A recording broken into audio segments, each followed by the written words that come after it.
আমরা যে বিষয়টা সম্পর্কে সবাইকে অবগত করতে চাইছি সেটা হলো সুপ্রিম কোর্ট 28শে ফেব্রুয়ারি একটি গুরুত্বপূর্ণ রায়ে এই রাজ্যের 8জন ডিআরডব্লিউ কর্মী যারা গত 2.5 দশক ধরে শিক্ষা দপ্তরের অধীনে ডিআরডব্লিউ হিসেবে কাজ করছিলেন তাদেরকে আগামী 3 মাসের মধ্যে নিয়মিত করার নির্দেশ দিয়েছে এবং সুপ্রিম কোর্ট বলেছে তাদেরকে বকেয়া বেতনের 30% প্রদান করতে হবে এবং নিয়মিতকরণের পূর্বে তারা যে সময়টা কাজ করেছিল সেই সময়টাকে পেনশনের সময় এটা হিসাবের মধ্যে রাখতে হবে।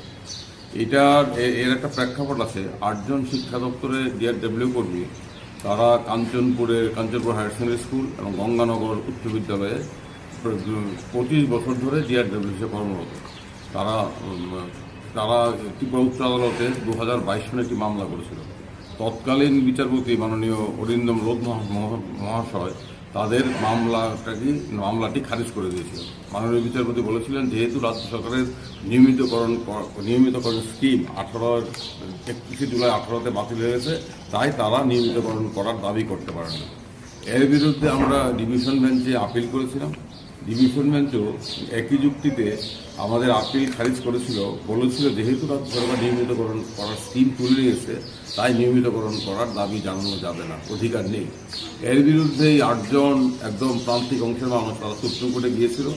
আমরা আমাদের বন্ধু সুপ্রিম কোর্টের অ্যাডভোকেট অন রেকর্ড অজিত প্রবীণ ওয়াঘে এবং তার আরেকজন বরিষ্ঠ আইনজীবী মারলে পারলে তাদের কাছে কৃতজ্ঞ। তারা আগ্রহ সহকারে বিনা পারিশ্রমিকে এই মামলাটি গ্রহণ করেছেন এবং গত 28শে ফেব্রুয়ারি সুপ্রিম কোর্ট অত্যন্ত গুরুত্বপূর্ণ রায় দিয়ে বলেছে তাদেরকে অবিলম্বে 3 মাসের মধ্যে নিয়মিতকরণ করতে হবে। সুপ্রিম কোর্ট বলেছে যে রাজ্য সরকার সুপ্রিম কোর্টের নির্দেশে 2008 সালে স্কিম তৈরি করেছে।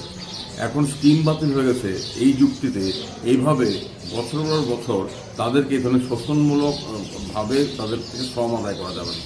এটা অন্যায়, এটা অযৌক্তিক এবং তারা যে কাজটা করছিল এটা হলো মৌসুমি কাজ নয়, এটা দপ্তরের মূল কাজের অঙ্গ। সেই কারণে তাদের নিয়মিতকরণ করতে হবে, 3 মাসের মধ্যে নিয়মিতকরণ করতেই হবে। এ থেকে নিস্তার পাওয়ার রাস্তা নেই, কারণ আমরা সবাই জানি এই সুপ্রিম কোর্টের উপর সুপ্রিম কোর্ট ভারতবর্ষ নেই। এই রায়ের মান্যতা দিতে হবে। এই রায়ের ফলে আমি এখানে আছি সমর্থিত করছি। আমরা যে কথাটা উচ্চ আদালতে বলে আসছিলাম কিংবা বারবার আমরা বলছি যে স্কিম বাতিল করা এটা হচ্ছে সুপ্রিম কোর্টের নির্দেশের পরিপন্থী। আপনারা জানেন 31শে আগস্ট 2018-তে এই সরকার এই রাজ্যের 40 লক্ষ অনিয়মিত কর্মচারীর মাথায় কুঠার দিয়ে আঘাত করেছিল। কারণ 2008 সন থেকে অনিয়মিত কর্মচারীদের নিয়মিত করার যে স্কিমটা ছিল সেই স্কিমটাকে বাতিল করা হয়েছিল। তার ফলে তাদের পায়ের তলার আইনি ভিত্তিটা চলে গিয়েছিল। এরপরে আমরা যখন উচ্চ আদালতে মামলা করেছিলাম কিছু মামলায় 2021 সন উচ্চ আদালত বলেছিল যেহেতু স্কিম বাতিল হয়েছে, বাতিল হওয়ার পূর্বেই তাদের 10 বছর পূর্ণ হয়ে গেছে, তাদের রাইট ম্যাচিউর করেছে, তাদেরকে স্কিম বাতিল হওয়া সত্ত্বেও নিয়মিতকরণ করতে হবে। কিন্তু 2022-এর পর উচ্চ আদালত ভিন্ন রাইট দিয়েছে, সেখানে বলেছে স্কিম বাতিল হয়ে গেলে আর কোনো সুযোগ থাকবে না।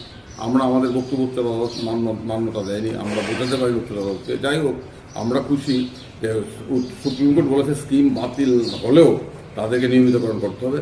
এই সুপ্রিম কোর্টের নির্দেশের ফলে রাজ্য সরকারের স্কিম বাতিল করা গুরুতর প্রশ্নের মুখে পড়ল এবং এই নির্দেশ রাজ্যের 40,000 অনিয়মিত কর্মচারীর আইনি রাস্তাটা খুলে দিল।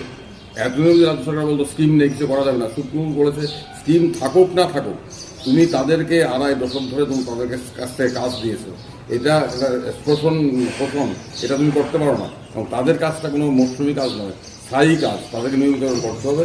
আমরা এই রায়ে আনন্দ পাচ্ছি। স্বাভাবিকভাবে আমরা ত্রিপুরা অনিয়মিত কর্মচারী মঞ্চের তরফ থেকে একজন আইনজীবী হিসাবে আমরা খুশি।